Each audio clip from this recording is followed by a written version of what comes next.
Hey, my name is Leslie Jones. I'm a volunteer with the Memphis Center for Independent Living, and I'll be tracing the pedestrian route down Madison between Mclean and Auburndale Avenue. As you can see, this is a traditional pedestrian-style crossing. We've got traffic signals there, pedestrian signals there, and since I'm low vision, I had difficulty knowing when to cross the street because of the visual cues alone, so I rely on my auditory sense to let me know when to cross the street.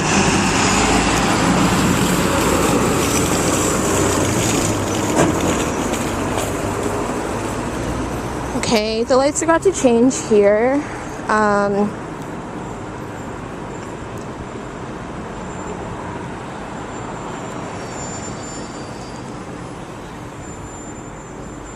Okay, the lights are about to change here, but I won't start crossing until I know that it's actually safe to do so. A simple solution to doing this would be if there were auditory cues in addition to the visual cues at each cross light. Additionally, the crossing times are really short, and longer cross times would be helpful for people with low vision, people who are blind, or who are elderly and cross the street at a slower rate.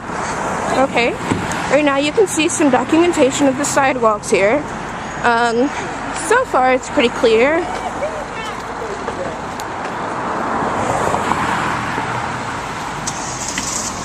The minimum accessible route length is 36 inches, and it looks like we're right at 36 inches here with the sidewalk. Up ahead, we've got these bushes here and a light post there, so we're kind of squeezing by here. There are definitely parts of this route that are not 36 inches, and they would not be accessible. I don't feel completely comfortable walking on this broken sidewalk, and I don't feel completely comfortable with the lack of width that I'm working with. Okay, squeezing between some bushes again.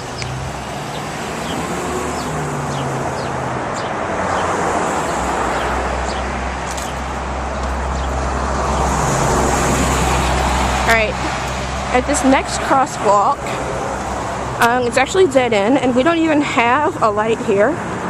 There's also no pedestrian walkway that I can walk across myself, so I just have to cross kind of in the middle here. See a car squeeze right by me there. I don't have good peripheral vision, so I have to rely on my auditory cues to let me know when it's safe to cross.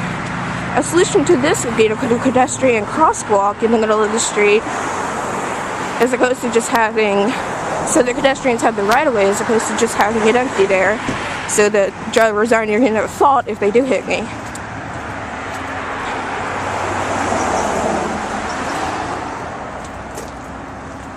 Alright, again, I'm not totally sure. This is 36 inches here. We might be pushing the minimum route.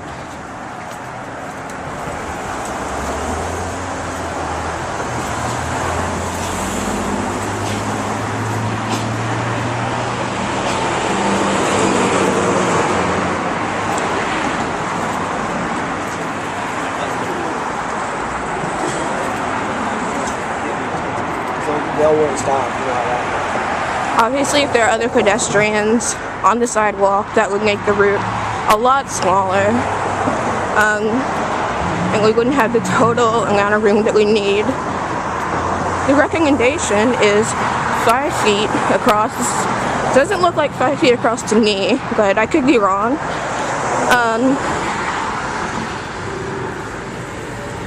5 feet width for the sidewalk would make me feel a lot more comfortable. Here you see a few cracks, but we do have the curb ramp coming up ahead. Okay, and here we are at Auburndale. This concludes this section of Madison Avenue.